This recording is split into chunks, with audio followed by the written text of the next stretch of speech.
Salut à tous et bienvenue sur Crypto LFDM. Aujourd'hui, on se retrouve pour une nouvelle vidéo et aujourd'hui, on va décortiquer le projet Celestia. En effet, vous avez sûrement été éligible à l'airdrop Celestia et vous avez pu vous en mettre plein les fouilles. Et bien maintenant, on va savoir si on garde ou pas le token dans notre poche. Et c'est ce qu'on va voir aujourd'hui en apprenant ce qu'est Celestia. Et qu'est-ce que va proposer Celestia dans les années à venir, dans les mois à venir plutôt. Et vous qui regardez aussi cette vidéo, vous avez sûrement raté cet airdrop malheureusement parce que vous n'étiez pas au courant qu'il fallait claim un airdrop. Et c'est pour ça que je vous invite à nous rejoindre sur Discord pour ne rien rater. D'avoir l'airdrop qu'en principe vous avez tous dans vos wallets maintenant. La chaîne est lancée et on va voir un petit peu petit à petit ce qu'est Celestia parce que c'est vraiment un tout nouveau type de blockchain. C'est les précurseurs dans ce qu'on appelle les blockchains modulaires. Et c'est quelque chose qui est assez complexe et que tout le monde a besoin de comprendre. Et vous allez avoir besoin de tout écouter et de bien prendre vos petites notes. Et on va essayer de simplifier ça au maximum. Donc du coup, Celestia, c'est une blockchain, ce qu'on appelle une blockchain modulaire. Donc pourquoi modulaire ? En fait, pour comprendre les blockchains modulaires, il faut comprendre les blockchains. Déjà, normalement, comment fonctionne une blockchain, comme Ethereum, Solana ou même une blockchain Cosmos, qui en fait fonctionne qu'on appelle une blockchain monolithique, où on a d'un côté les smart contracts qui s'exécutent et également tout le reste. Et après la phase de consensus s'exécute au même endroit sur la blockchain. Et ça fait qu'un Celestia, l'idée de Celestia, c'est pour arriver à résoudre le fameux triangle de la blockchain où entre scalabilité, décentralisation et sécurité, il y a toujours des trade-offs. Et Celestia se dit, nous, on va essayer de séparer toutes les composantes d'une blockchain. Donc là, on le voit bien. Donc il faut bien comprendre ce qu'est une blockchain monolithique, qui est en fait une blockchain monolithique. L'exemple type, c'est Solana. Mais en fait, vous avez Ethereum était une blockchain monolithique, une chaîne Cosmos est une blockchain monolithique, où en fait, vous avez vos smart contracts, la DeFi, les NFT, qui sont où quand vous exécutez les contrats, c'est directement sur ETH. Ensuite, tous ces contrats, les transactions sont gérées par la machine virtuelle d'Ethereum avant d'être inscrits dans les blocs. Tout ça au même endroit. Et c'est ce qui a causé et ce qui cause énormément de problèmes au niveau des frais de transaction. Le plus simple, c'est les frais de transaction. On voit que ça coûte très cher sur ETH. Et en bull run, ça coûtait très cher en fait, presque sur toutes les blockchains également, où il n'y a que Solana, mais de notre côté, Solana, il y a des trade-offs qui sont faits sur peut-être la décentralisation, sur la sécurité de la blockchain, puisqu'on a vu qu'elle s'arrêtait, et Ethereum est passé du côté à dire on va faire des roll-ups. Et Ethereum est en fait la première chaîne modulaire, puisqu'en fait, l'exécution se passe dans les roll-ups, et les roll-ups inscrivent la donnée sur Ethereum. Celestia, eux, ils se disent, on va se spécialiser sur recevoir de la donnée et la sécuriser dans les blocs. Donc, ce que va faire Ethereum, mais sauf que Celestia est pensé depuis le début pour faire ça, donc est bien plus performant. Et en fait, Celestia arrive en complément, même après on va voir que Celestia arrive en complément d'Ethereum pour avoir des roll-ups autour qui vont inscrire leurs données sur Celestia. Vous êtes utilisateur, je suis utilisateur, je veux acheter mon NFT. Je clique pour acheter mon NFT. Hop, sur ETH, c'est le plus simple. Ma transaction, j'envoie ma transaction. Elle va passer dans le VM, dans l'ordinateur d'ETH pour être comprise et transmise dans le bloc. Ce qu'on appelle le settlement, c'est l'arrangement, ordonnancement des transactions. Et ensuite, le consensus, ça va être, c'est le bloc, c'est tous les validateurs qui se mettent d'accord, avant les mineurs, maintenant les validateurs, qui se mettent d'accord pour sceller le bloc et faire le bloc et dire, le bloc est disponible. Et en fait, c'est Celestia part du constat que même aujourd'hui, si on a des roll-ups, on a Optimism, on a Arbitrum, on a zkSync, etc., Starknet. Aujourd'hui, ces roll-ups, ils doivent toujours faire quelque chose. Ce que fait un roll-up, en une phrase, on exécute les transactions, la partie exécution se passe dans le roll-up, et ensuite le roll-up prend les transactions, fait un petit paquet de données et les envoie sur ETH. À la chaîne principale. C'est ça, à la chaîne principale. Mais c'est toujours pareil, on est lié à la chaîne principale, et si les frais augmentent sur la chaîne principale, les frais augmentent sur le roll-up. Et on est captif de la chaîne principale. Donc en contrepartie, on a la grosse sécurité de TH, en théorie, puisque la sécurité économique, mais on est aussi victime de l'activité. Donc si on a une grosse activité sur ETH, les prix sur les roll-ups vont augmenter. Là, on s'en rend pas compte parce qu'on est en bear market. Mais en bull market, on s'en rend très bien compte. Quand vous avez les frais qui montent à $1000 sur ETH, sur Optimism, même s'ils sont actuellement à 10 centimes, ils montent à 2-3 $. Et on peut imaginer que à terme, si on a des millions et des milliards d'utilisateurs et qu'il y a des millions de roll-up, si tout le monde veut mettre sa donnée sur ETH, il va y avoir des problèmes. Et tout le monde n'a pas besoin de la sécurité économique de TH. Et c'est là où vient Celestia, où ils disent, nous, on fait une chaîne où tout roll-up peut très facilement s'intégrer à nous. Nous, on vous donne la data availability, la base en fait d'une blockchain. Vous êtes spécialisé dans l'exécution, vous faites l'exécution que vous voulez avec la machine virtuelle que vous voulez, que ce soit la machine virtuelle. On verra après, il y a déjà pas mal de roll-up qui vont utiliser Celestia, mais que ce soit Optimism, Arbitrum, donc en EVM, en utilisant la machine virtuelle Solana, Fuel qui fait sa propre machine virtuelle et qui utilisera aussi Celestia. Il y a énormément de roll-up super intéressants. Vous vous chargez de l'exécution et nous, Celestia, on se charge de récupérer vos transactions et les inscrire dans des blocs et les sécuriser et permettre cette sécurité de chaîne en fait. Et on vous fait ça très facilement et vous pourrez du coup avoir une certaine performance tout en conservant la scalabilité et la sécurité.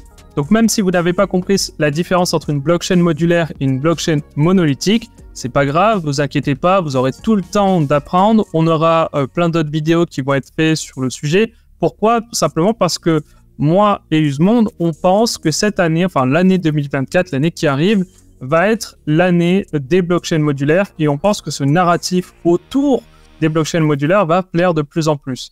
En fait, il y a l'aspect technique qui est super important, qui apporte énormément de fonds et de dev derrière.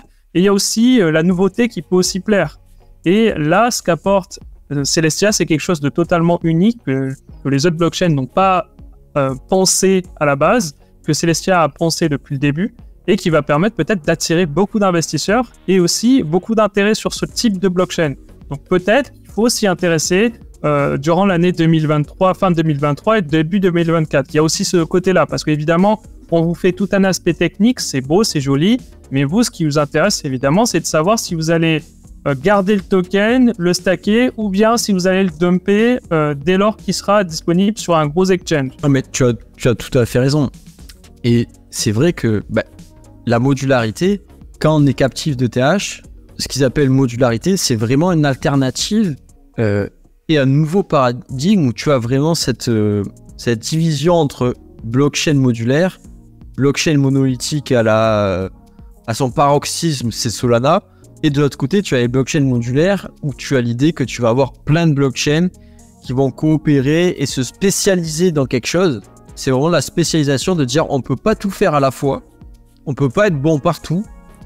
Donc si on veut être au maximum, nous, Celestia, on va se spécialiser en étant bien décentralisé et sécure de façon économique. Et vous, les roll-up, vous allez vous spécialiser en étant scalable et facile d'utilisation.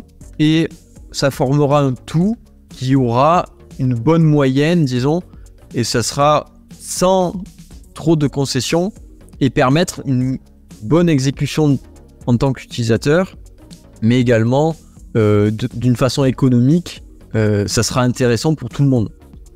Aujourd'hui, les roll-up, elles payent un loyer à ETH pour inscrire leurs données sur le mainnet de TH. Et à chaque bloc, à chaque transaction, de groupe de transactions qu'ils envoient, c'est des milliers d'Ethers qui sont consommés pour payer, pour inscrire la donnée en frais de transaction.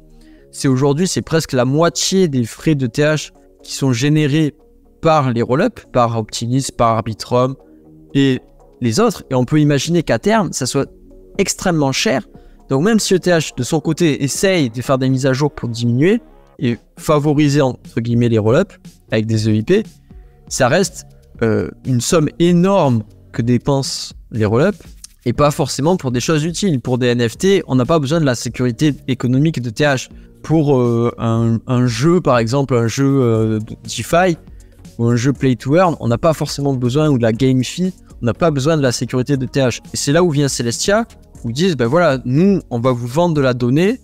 Les roll-up, vous pourrez inscrire de la donnée, sécuriser vos blocs sur Celestia très facilement et à moindre coût, à moindre frais.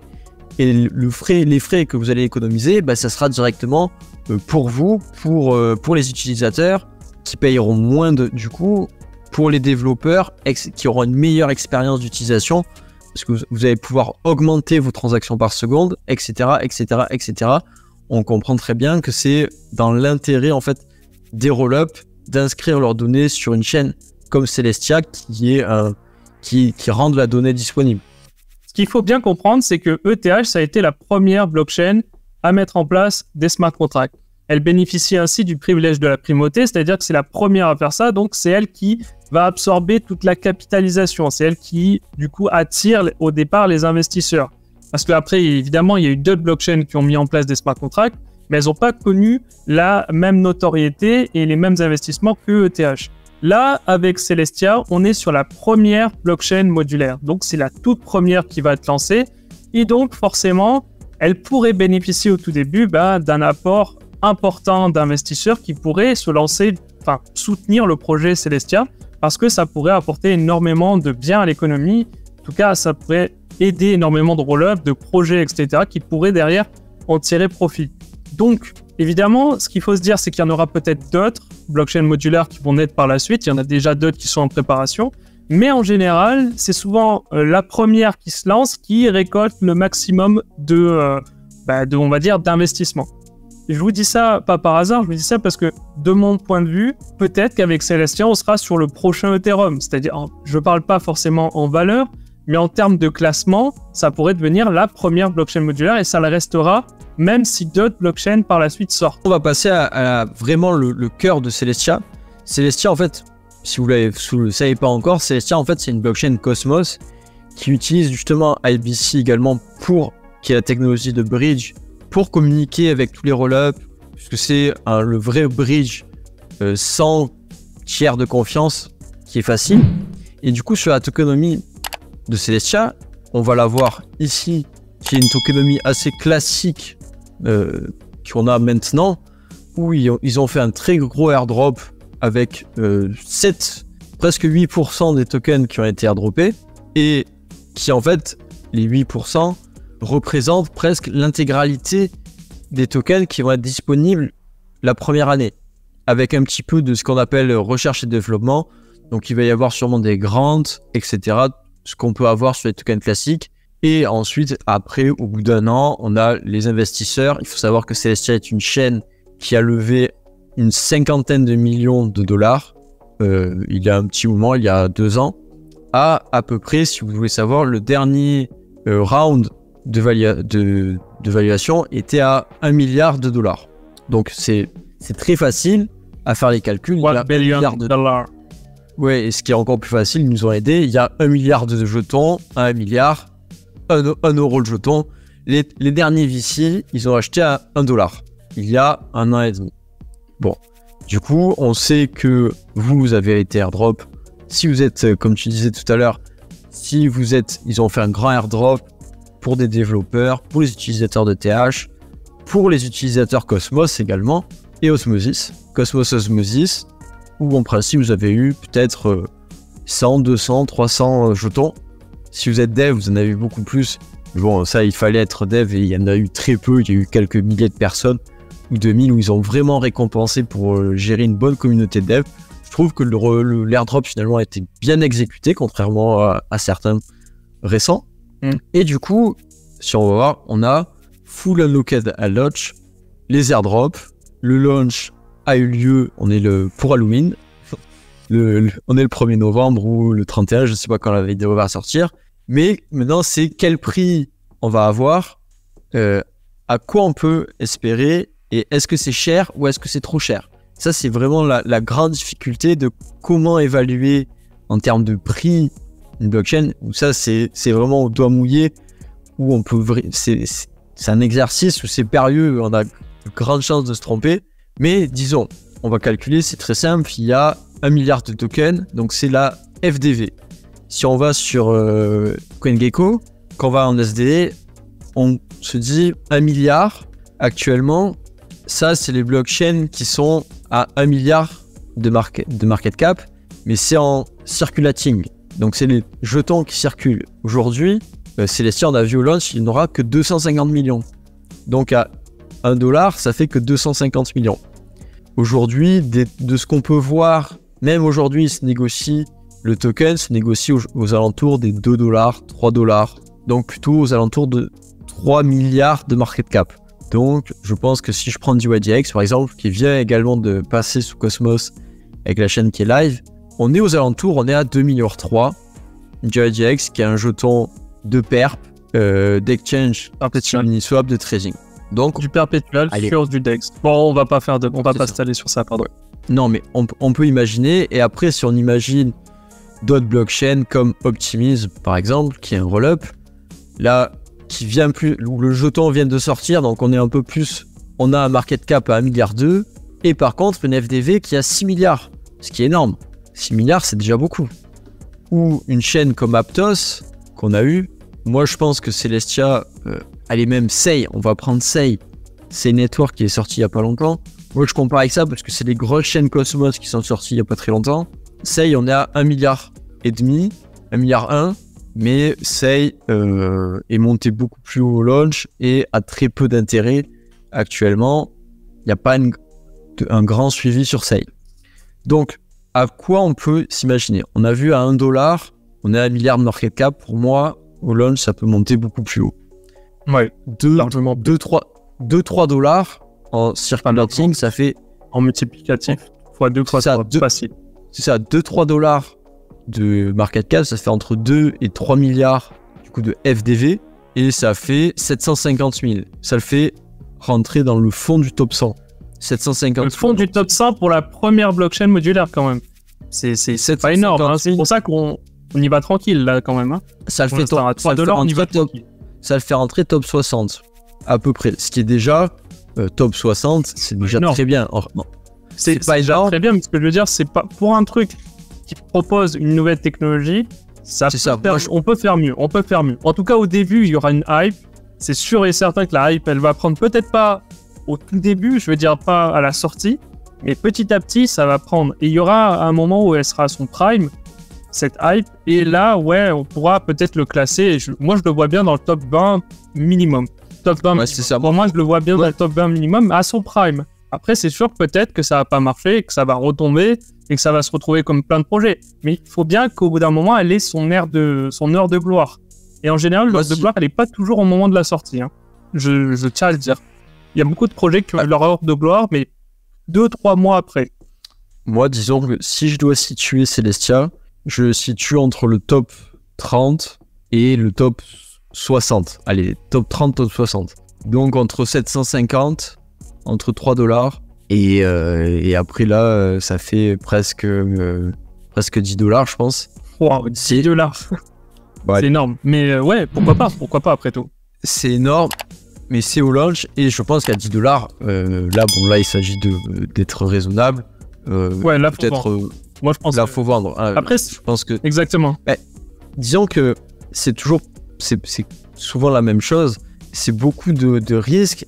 Et au début, on parie sur le futur et on n'a aucune preuve. On ne sait pas si ça va être utilisé autant que ça, si ça va si bien marcher que ça, si ça va rencontrer beaucoup d'adoption. Et surtout, si je dois dire la vraie critique qui existe sur Celestia, qui est même, parce que là c'est pareil, on voit les tokenomics, on dit des prix. En fait, c'est à quoi va servir le jeton. On a vu que le jeton, il sert à Celestia, ils vendent de la donnée. Mais comme tu as dit, il va y avoir d'autres chaînes qui vont faire ça. Et si tu n'arrives pas à générer un vrai attrait pour ton jeton dès le départ, les autres chaînes, elles vont vendre de la donnée moins chère et tu vas avoir une course vers celui qui vend la donnée le plus bas et tu ne vas pas arriver à maintenir assez d'intérêt pour ton jeton. Et de plus, si je dois rappeler, Celestia, c'est la base. C'est ceux qui ont la sécurité puisque c'est là où tu vas inscrire ta donnée dans le bloc. Donc, il te faut une grosse sécurité économique. C'est obligé. Il te faut une grosse sécurité économique. Sinon, si tu es trop faible, qu'on peut trop facilement casser ta chaîne en rachetant trop de tokens, tu perds cette sécurité et les roll-ups ne vont pas vouloir t'utiliser. Donc, il faut que Celestia ait un gros market cap. C'est pour ça que je pense que dès le lancement, ils vont avoir une grosse sécurité parce que c'est révolutionnaire et qu'ils ont besoin d'attirer beaucoup de valeur dessus.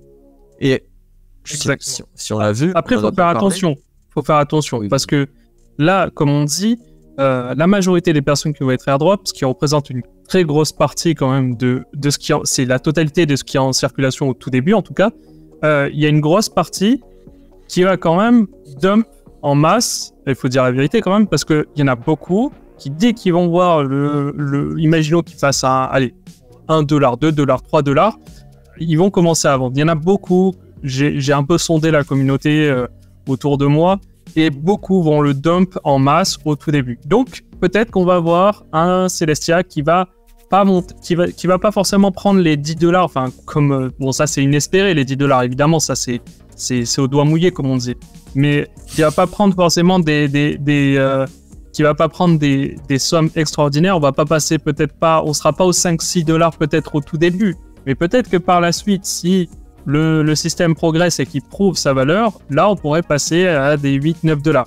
Voilà, je dis pas ça pour que nécessairement vous investissiez dessus. Je parle surtout pour ceux qui ont déjà l'airdrop, qui l'ont eu gratuitement. Quand vous avez quelque chose de gratuit, je pars du principe que ça va, vous pouvez prendre un risque à attendre. C'est pas pareil que si vous aviez dépensé de l'argent de votre poche. Non, mais je suis assez d'accord. Et après, c'est vrai que les airdrops, quand tu as un airdrop, c'est très difficile de savoir ce qui va se passer. Puisque d'un côté, il peut très bien être très vite racheté par des gens.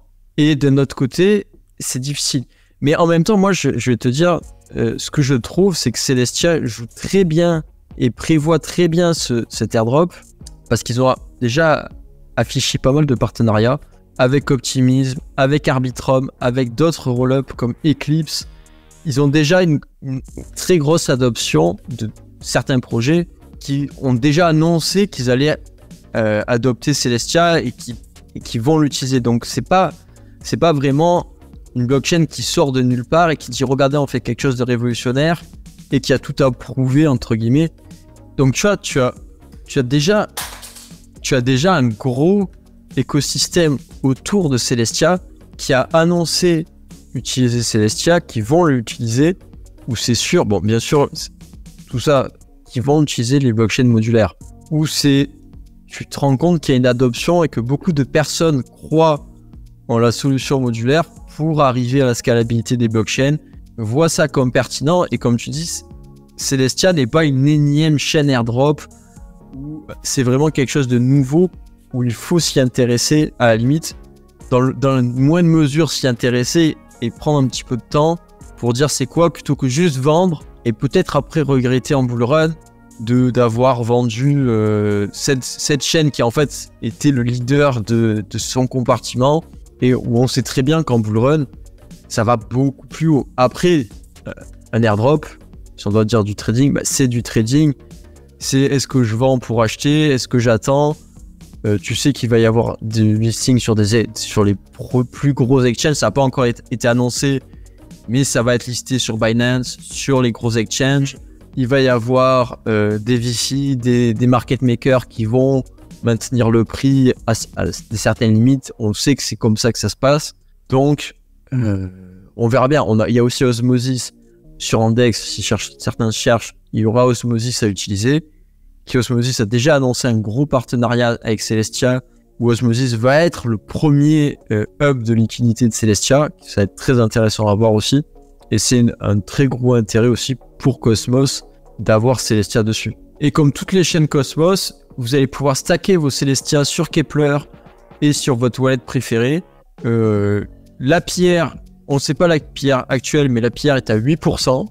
Donc vous pouvez choisir vos validateurs préférés, ceux qu'on aime, ceux qui vont générer la chaîne. Je ne sais pas exactement tous ceux qui vont être sur Celestia, mais il pourra y avoir de Imperator à tous les validateurs français qu'on connaît, comme Imperator, Enigma, on sera sur Celestia, on va essayer d'y être.